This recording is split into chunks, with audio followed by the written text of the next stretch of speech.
each cluster. And it's all about my work. Thanks.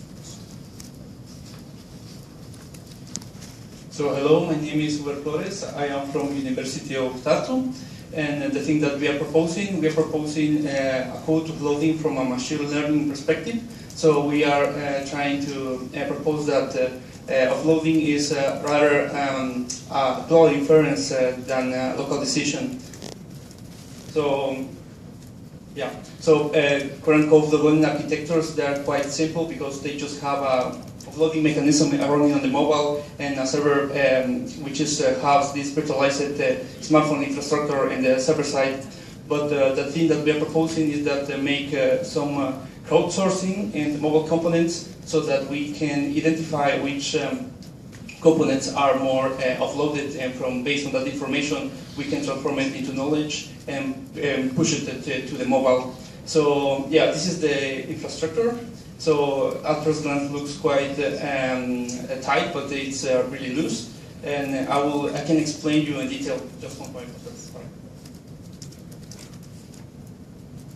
Hello everybody, I'm Shooting Wang from National Tsinghua University, Taiwan. My problem is that smartphone and tablets are really popular today, and people want to continue to watch videos on these devices. But however, when we travel around, like on buses or on trains, the network condition is not so good, so the video will be stopped or chopped, so that the user experience is degraded. So that we will propose a solution that deals two components. The first one is that we delay the transfer to sometime the network is good, and save some energy. And we select some videos that, according to users' preference, they really want to watch, so that we can prevent that for user watch later. And this is two figures about my result, that if the accuracy of the video selection is okay. Good afternoon, everyone. Our poster is about a smartphone application. Its name is speedometer in the pocket. Maybe you have seen various applications of kilometer in the pocket, but the speedometer is not a common thing. Our work focuses on estimating the work velocity according to the accelerometer in his mobile phone.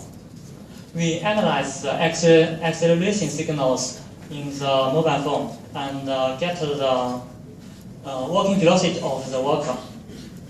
We evaluate our method on 3 different mobile phones, and we collect the data when we are working on a treadmill. Our method has an accuracy on the order of 1%. If you are interested in our method, then come to our poster.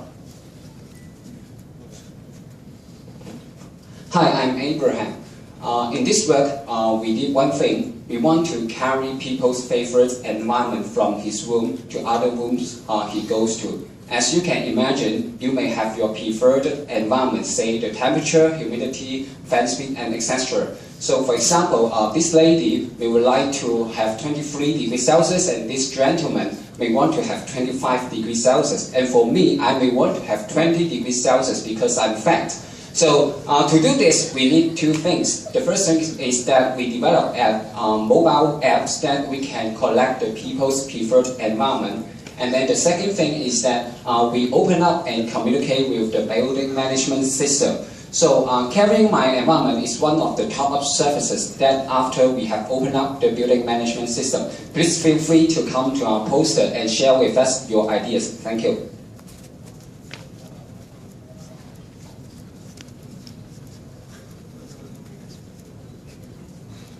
The problem is to collect large data set of all the potholes location information, and so that it will be useful for the intelligent transportation system and for the travelers purposes. Now, how to so this particular problem is divided into detecting a potholes. So basically, it will using the smartphone's accelerometer sensor, and the static acceleration force will basically will change if whenever a car passes through a pothole, that is from minus G and 0 and then plus G. That means this particular pattern will detect a pothole, and if there is another pattern like plus plus G and 0 and minus G, then it will be bomb, so it will eliminate that.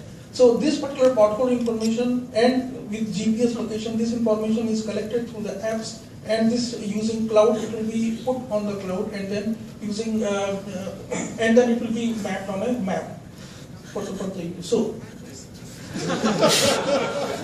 Hello, my name is Evan. I come from Italy.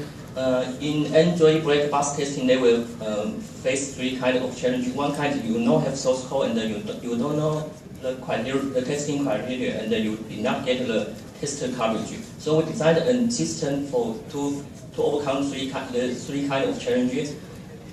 This is our system architecture. If you want to know detail, you can come to our poster area, and we designed the GUI model and analyzer to fetch the behavior, and GUI response detector to know the detector criteria. This is our result, and we compare with monkey, and we can get more events than monkey, about 27 events. Yeah, if you have if you want to know any detail, you can come with me. Hello everyone, I'm Chen Ziliao from National Tsinghua University, Taiwan. My work is to design a approximation algorithm of a orientation problem. And a orientation problem is again the player aims to accumulate the maximum reward from geolocations before the deadline. And our application is to complete an optimal path. The path, the worker will follow the path, and the worker will achieve the maximum reward from each of the tasks. And we propose two algorithms, DP and DPA. DP is an exact solution, and it may be too slow in large inputs. And so we propose approximation algorithm DPA. It will achieve. Thank you. Hello, everyone. I come from the Tsinghua University. Many people use personal sensing applications that record GPS track points on smartphones and upload the track points to the cloud in real time for path sharing and processing. However, uploading GPS points may cost money for network connection and consume power for communication.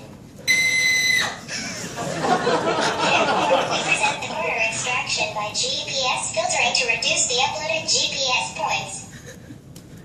In short, we have a novel method for extracting representative corner points from messy GPS track points. Android implementation to demonstrate feasibility. We provide even more accurate routes.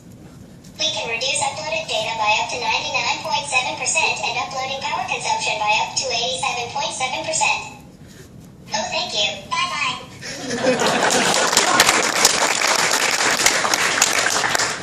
Hello everybody, my name is Abuzar Nouri. I come from UT Zurich. The motivation toward our project is that today's 3G cellular networks are currently overloaded, and opportunistic communication has been proposed as a solution toward offloading a portion of this cellular traffic. The system which we have designed and implemented, we have named it as iCloud. As you see in the figure, we have a cloud service which controls this offloading of the cellular traffic using this opportunistic communication among these mobile devices. And the meaning of opportunistic communication is that, well, they use epidemic routing for disseminating the content. Our system has to be highly scalable and highly available, so we have implemented it using Windows Azure, and in the figure you can see the design of our system. We can explain it better in the poster. So this concludes the poster presentations. Now we resume with the demo presentations. Hi, my name is Fred Jane from Intel Labs China. As many of you already know, air quality is becoming a large problem in certain areas of the world, such as Beijing and New Delhi. There are smartphone applications that can tell you the air quality at a citywide level. But what we hope to do through this work is to enable everyone to directly monitor the air around them at a cost lower than $30. We are able to achieve this through a combination of inexpensive but connected sensors, and also a set of cloud services. So please come to our demo booth. Thank you.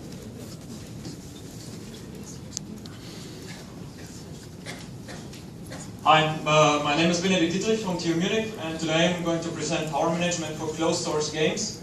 So why are we actually doing this? Well, because a lot of people playing games spend a lot of time on playing games, and with our work we show how we can reduce the power consumption, because everybody's unhappy with their Android's battery life, right?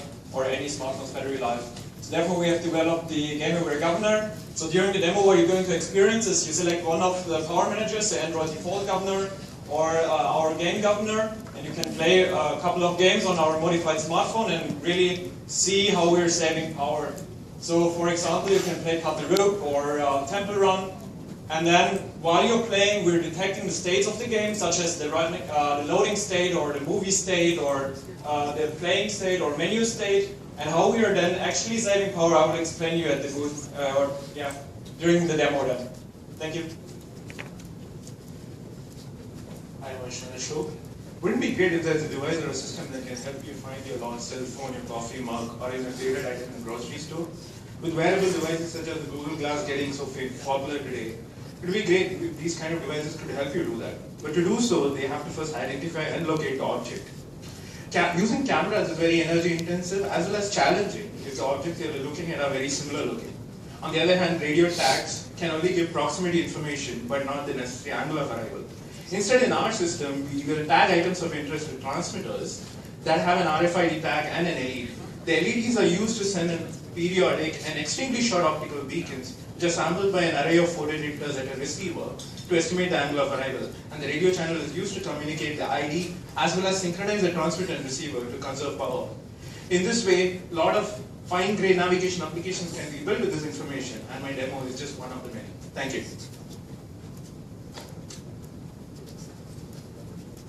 Hello, my name is Jeremy Gumison. I'm from the University of Massachusetts Amherst.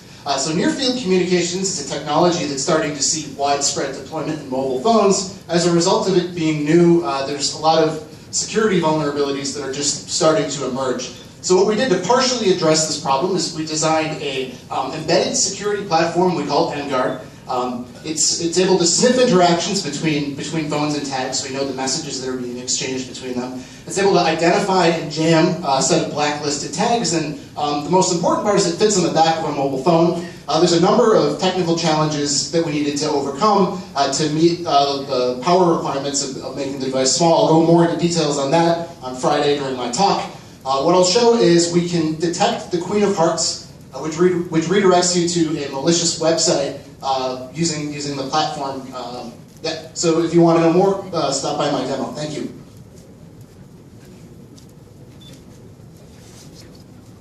Hello everyone, I'm Xue Sun from Taipei National University of the Arts, and we are also from MS Silicon in Taipei.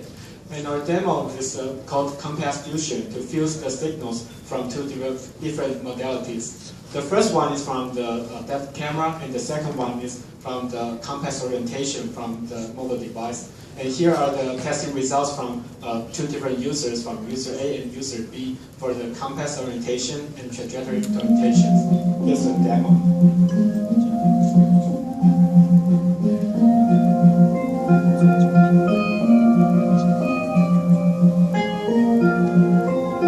This is our algorithm, and this is the real-time testing. Two different persons can be identified according to the login data from two different persons. And the depth data and tracking results can be obtained here. Welcome to our booth. Good evening, ladies and gentlemen. I'm Xin Dajia. Basically, to receive VVT service from high-speed rail, it is almost impossible for using your laptop and VVT USB dongle due to tunnel shading and Doppler effects. Even you use car-based VVT receiver, it is still not practical because you need to bring a very large antenna to the high-speed train. So here we propose a mobile TV system which will deliver live mobile TV data to a high-speed train through the mobile WiMAX network deployed for Taiwan high-speed rail. And inside the high-speed train, we use Wi-Fi markets to deliver mobile live TV data to the terminal devices across 12 cars of the train.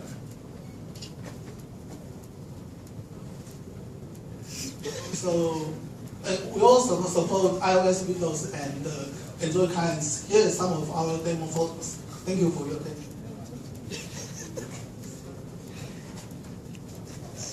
Hello, everybody. Let me begin with a question. What have you been mostly doing here in Mobisys? Besides listening all the great talks, I guess you spend a lot of time talking with people in coffee breaks and lunch hours. Think about it. What if the smartphones always around with us can help us at the very moment while we are having conversations? We brought Social Phone, a mobile interaction platform, to monitor how we are talking and interesting applications running on top of our system. One application is everyday speech therapy for children with autism. Besides this, you will see other interesting cases. Please come to our showroom and enjoy our demo. And the full paper of this demo will also be presented on Friday. Thank you.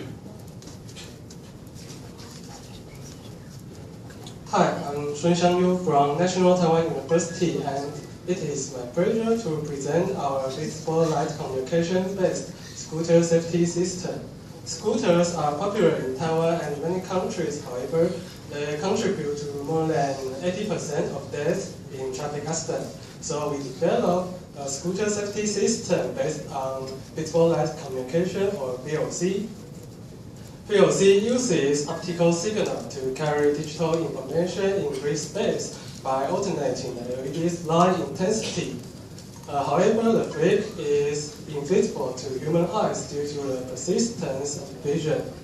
So our system uses the scooter's existing LED to transmit its own status to neighboring vehicles. For example, in this slide, when the yellow scooter suddenly brakes, the system will notify the scooter behind it. So please stop by our booth. Thank you. Hello, everyone. My name is Yishen from the University of Michigan. I've been working on this project with Patrick Pernato and Professor Dada. So this project is forecasting the data decimation service supporting real-time actuation and control. Wireless plotting is a basic communication primitive for timing synchronization in wireless sensor network. So forecasting, this work is based on the concurrent transmission, which offers high bandwidth and high synchronization over the multi-hop networks. So two examples here, the first one is the optical programming, basically plot the optical programming sequence over multi-hop network. And the second example is a real-time audio playback, basically streaming the real-time streaming the audio over multi-hop network. Thank you. Good evening, everyone. I'm glad to introduce our paper titled Yes Rider. It's a self-portrait application with sensor-assisted guiding for smartphones. As we all know, taking self-portrait on smartphone is always difficult because we usually don't know whether we were in the right position of the camera frame. Besides, we usually have a favorite angle when we are taking self-portrait. So our key new insights are that we use interactive voice guiding depends on the user's position. And we have pre-trained angle references using the reading of the inertial sensors on smartphones. We can pre-train a favorite angle, and when the app works, it will compare the user's current angle against the pre-trained references. And our angle is to let users to take self-portrait more easily and get satisfied. Thanks for your time. The number of smartphones and tablets are growing exponentially, and we're getting used to being connected anytime, anywhere, and they're quickly becoming the device of choice in order to access content. We're all feeling the bandwidth crunch and the congestion in the network. And this is only going to increase because of the increase of demand by multimedia-hungry applications. And 4G, LTE, 5G won't cut it. We need a new paradigm that considers mobility and content delivery, that all bits are not created equal in time and in space, and that streaming is only required for a very small fraction of the content and avoids user overage charges. A paradigm we call content before demand. We developed a technology named our role model, Paul the Octopus from the 2010 World Cup, that we use a multidimensional optimization in order to predict what resource and demand for the user, cache content right on the device, not at the edge of the network, in order to enjoy a personalized experience. Add to that a recommendation engine. My name is Darren Wanis. You can talk to me about the demo, visit our website, or pull it on your phone. If you Hello, I'm Kun from Siri Company. Our demo is to build a hybrid indoor positioning solution which combines Wi-Fi positioning and inertial sensors positioning to build a higher tracking accuracy. This is our positioning result. The user is working in the menu, and on the left-hand side you can see that is the screen shown on the smartphone. We use the inertial sensor to detect the user's motion and use the Wi-Fi to correct the position to get the higher accuracy.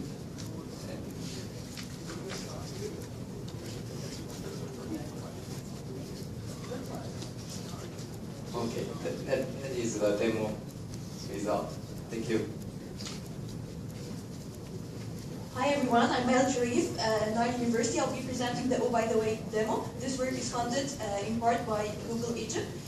We all know the physical Oh By The Way in which people meet and exchange information, tips, but this is only limited to people we know and meet.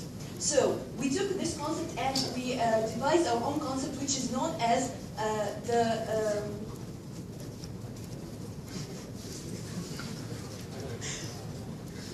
the digital Oh By The Way. The digital Oh By The Way makes us exchange information with people we encounter and do not know via our mobile phones, and introduce what we call the similarity-based digital Oh By The Way to exchange with similar people only. We can extend this work by using a delay-tolerant network, forwarding to reach people we do not know and have never encountered. Thank you. I'm Tassero Hachiya from Sophia University. We propose Smart Lock Oath, which is a location-based authentication using space-dependent information. The location-based authentication systems verify whether the user is registered place or not.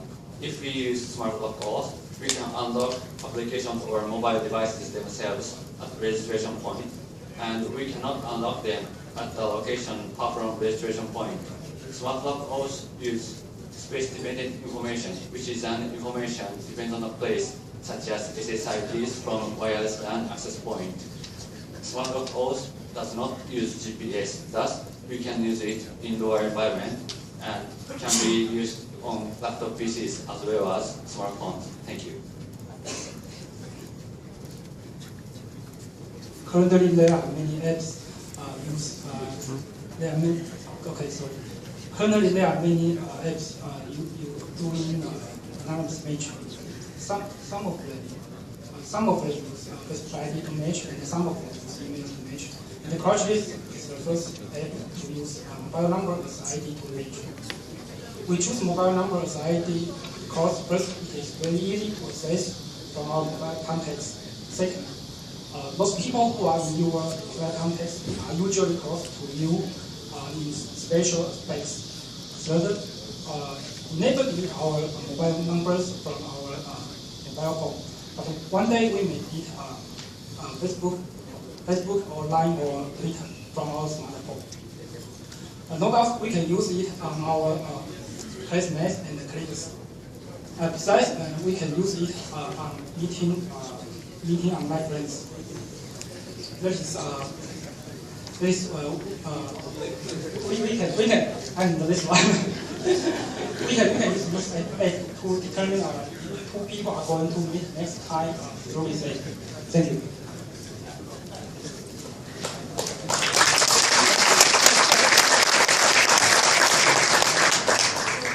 This concludes the 1 minute presentation. So all the poster and demos are set up ready outside, and the reception starts at 6. So enjoy.